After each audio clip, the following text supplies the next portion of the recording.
Prepare your sandals and surfboards, my fellow ice cubes, because we are moving to the Big Wave Beach. A world of annoying squidwards and Hawaiian shorts is waiting for us. It is the 10th world of our time adventure and yet another hope to find Dave's Taco. Today, we will have a unique chance to play with the recently introduced sea shroom and deal with the local zombies without planting lily pads. Without further ado, let's begin our Hawaiian journey. Look at this beautiful beach. It's got everything a growing plant needs. Sun, sand, and lots of water. Excuse me, what about the mushrooms? They are essential for growing some of them. Caution, user Dave. My sensors indicate there are zombies on your beach. And far too much water. It will overwhelm the plants. However, it's not a big problem for some of the mushrooms, as they love salty water just as much as zombies do. This was surely the best introduction to any world we had in the current time adventure. And now it's time to talk about the first day of the Big Wave Beach. This time we had a limited space for planting our purple bodies. However, that didn't stop us from trying to beat that level as we wanted to. We had enough plant foods to deal with the increased amount of zombies, which also allowed us to expand the number of lily pads on the lawn. That's why we managed to survive until the final wave and then destroyed all the zombies with a single plant food. Not a single lone mover was lost while beating this level. Oh, and let's look at a picture of Lopa on the beach to celebrate it. On day 2, I played with a pretty unique shroom, which is found only in the warm waters of the Big Wave Beach. Yes, I'm talking about the sea shroom, which was recently introduced to the Plants vs Zombies 2. This tiny mushroom is especially effective when the tides reach the waterline, allowing you to plant the maximum number of them. You can also see that I didn't pick a lily pad with me, as they aren't allowed due to the rules of my challenge. Yet, I think that this world is beatable without taking them, and you will see why pretty soon. Due to the high number of bucket heads, we weren't able to hold all the lanes, so most of my lone movers were lost while trying to beat it. However, it didn't stop me from completing the level. Day 3 was a conveyor belt level, which also contained lots of chompers. Isn't that a great reason to play this level? I mean, look at the Chompy. He can swallow zombies just like a real vacuum cleaner. My inner child is overjoyed every time I use such a fantastic plant. So, I enjoyed playing with the Chomper so much that I decided to beat day 4 using my fellow Toadstool. A guy with a sticky tongue is also able to consume a ton of zombies without paying attention to the Hawaiian shorts and sandals. He simply enjoys consuming every type of zombie, no matter how salty they are. Day 5 was yet another conveyor belt level, so let me tell you an interesting fact about Floppa. Did you know that the real name of this famously known caracal isn't Floppa? His real name is Gosha, and he was bought for $8,000 by a couple from Moscow, who are still enjoying his great company. The internet community called him Floppa because of his funny flopping ears. Well, the size of Gosha makes him look much more comical than the rest of the caracals. He's just a big, cute-looking bun. On day 6, we had to deal with the snorkel zombie for the first time, so I didn't prepare a working strategy against him. However, the sea shroom is so powerful that it bought me some time to deal with such an annoying zombie. The only minus of such a fantastic mushroom is a low tide, which is a weak side of our body. However, the other mushrooms can compensate for his weaknesses, making it merely an unpleasant moment for us. On day 7, I decided to try out the best plant combination for the big wave beach. It's called the best, not without a reason, as it not only boosted the damage of the sea shroom, but also allowed it to shoot the water spores at any distance. Oh, and take a look at its plant food ability. It's even better than one of its purple buddies. Man, this is an unstoppable combo. Don't mess around with these guys. Day 8 was an amazing bowling bulb level. It didn't contain any mushrooms, but I really enjoyed beating it. Of course, I couldn't forget about one of my favorite shrooms, so it's time to use it. Day 9 was a special one, not only because we played with my fellow spore shroom, but also because we hypnotized a few zombies and one of them even turned into a coral giant. He looks like Patrick, but on steroids. Unfortunately, not too many duplicated mushrooms survived until the end, as most of them were wiped out by salty water. Day 10 was once again a conveyor belt level, so that's a good chance to capture a historical moment of my channel. Today, on June 26, 2025, my channel has finally reached 10,000 subscribers. I still can't believe that it's real. 6 months ago, I had only 3,000 ice cubes, and I couldn't think that I would triple that number in less than half a year. I wanna say thank you so much for supporting me on my path, because you are the reason for creating these videos, and you are my biggest motivation.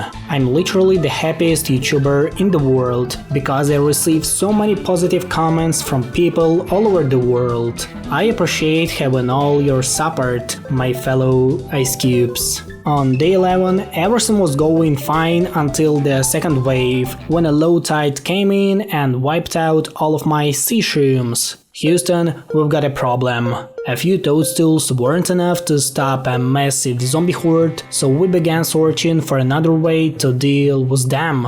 And the answer to this question is a puffball. He is the only reason this level was possible. We should all pay respect to such a weird mushroom. Using spore shrooms only once wasn't enough for me, and the last stand level is the best chance to do that twice. I knew that day 12 isn't beatable with only spore shrooms, but that doesn't mean that I can't substitute a few of them with a magical hypno shroom. The coral gargantures were like a breath of fresh air, as they allowed me to clear some of the lanes without using any additional shrooms. On day 13, I had to generate over 2000 suns, so we had to use some shiny sun shrooms to reach that number. This level was beaten pretty much the same as the previous one, so nothing special can be said about it. Day 14 was dedicated to some of my favorite plants, so this level is a cool one. I knew that Bowling Bulb and Chompy are great friends, so together they are an unstoppable combo. Mr. Floppa would approve of such a friendship. On day 15, I used the best mushroom combination to save a line of potato mines from exploding. Unfortunately, most of my sea shrooms were wiped out by a low tide, but that didn't stop my lovely fluffy shroom from continuing a battle. It is such an efficient shroom that none of the zombies were able to consume a single fluffy body on the ground. Oh, and it looks like a bingo. Let's take a look at it. Look, it must be time to play Beach Zombie Bango. Bingo, user Dave, it's bingo. You already won, Penny? Wow, you're good at this. That doesn't smell right. Oh, why did they put a brain next to a Chompy? He isn't a zombie, he is a zombie eater. Day 16 is one of the most interesting levels in PVZ2 of all time, mainly because it was unbeatable for many years. Today, this level appears to be average, perhaps a bit more challenging than the rest of the middle levels. However, 10 years ago, it was a pure nightmare for 99% of the players. You can find some old videos from 2015 where people attempted to beat it without using power-ups or plant foods and see how challenging that was. Unfortunately, we don't have a chance to play it today, but maybe it's for the best. Day 17 was the first level containing the Octo-Man, and I did my best to stop it, even before entering the loan, because I didn't want to see a single octopus occupying my mushrooms. As you may see, this operation was successfully completed. Day 18 was a level dedicated to crocodile, so let me tell you an interesting fact about the crocodile. Did you know that the saltwater crocodiles can shed over 3000 teeth in a lifetime? They have approximately 66 teeth that are replaced every 2 or 3 years. If we humans had such a teeth, dentists would already be bankrupt. Day 19 was a hard one, and my sea shrooms were wiped out once again. This is not a good trend. However, the rest of the level was fine, and my fluffy shrooms have easily consumed all the zombies. Day 20 was probably one of the most special levels we faced on the Big Wave Beach, as there was no safe space, which means that getting an additional lily pad with new free cells for planting mushrooms would be really hard. I was fortunate, as I managed to survive until the final wave, so the lone movers did the rest of the work for me. Sometimes I can't even understand how I managed to complete some of the levels, as they are incredibly challenging and require special attention and quick reactions. Day 21 was a conveyor belt level, which included iceberg glitches. Nothing and no one could stop me from freezing everyone around, not even a low tide.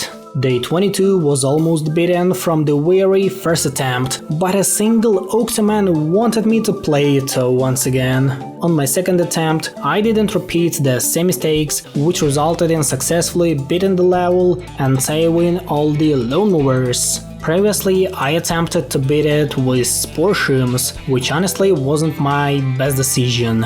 On day 23, my guard shrooms have successfully defended a few banana launchers planted on the banana cells. Not even a deep sea gargantuar could reach some of the fluffy bodies that are planted on the ground. Take that, fisherman! If you want to fully enjoy playing the Big Wave Beach, you should better get the guard shroom along with the sea shroom as fast as possible. Day 24 was a bowling bulb level, so I suggest skipping it, because I'm not a professional in that type of game. On the next day, we had to destroy a lot of zombies in a short amount of time, and no one could do that better than a few columns of sea shrooms. Oh, and the poison shrooms were also useful in dealing with huge groups of zombies. I still can't believe that I beat day 25 with only 1400 suns, as this is an insanely low number for such a level.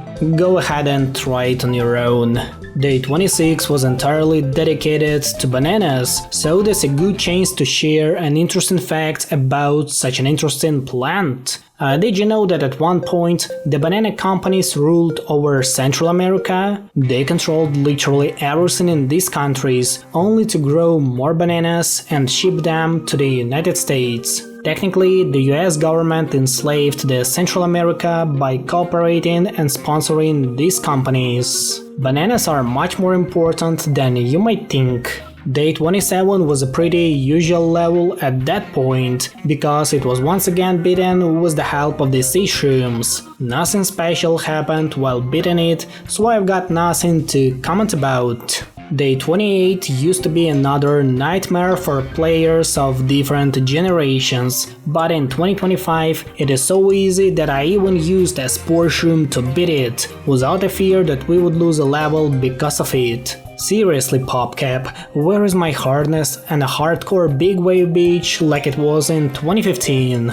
Thanks to a fluffy shroom, day 29 wasn't so hard, and we even had some additional suns in case if something goes wrong. It was a good decision to save them, as it allowed me to deal with an underwater gargantuar. Oh yeah, at some point the level really looked like an epic battle of mushrooms against all kinds of beach zombies. On day 30, we had to protect my lovely crocodiles from being stolen by fishermen, so I relied on my guard shrooms once again, as I knew that such a reliable mushroom is able to hold any zombie attack. I mean, nothing and no one could stop me from beating it, as I found an ultimate weapon against the underwater enemies. We even used a toadstool at the end of it, so don't be surprised by such a good results. Day 31 wasn't a special one, so we are skipping it. A planned zombie romance? Penny, my mind is blown. User Dave, do not jump to conclusions. I suggest something more productive. Let us jump into the action. Unfortunately, Day 32 didn't contain any mushrooms, so it was just a usual battle with Dr. Zomboss that lasted only 3 minutes. A planned zombie romance? That's just crazy. And I know a scene or two about crazy. I concur. I suspect Dr. Zomboss was tapped into sow seeds of this content. From now on, we are the only ones sowing seeds around here. Anyway, the key is mine, which means that we are moving to the modern day. Another 34 levels are waiting for us, but this time with time portals and a delicious taco.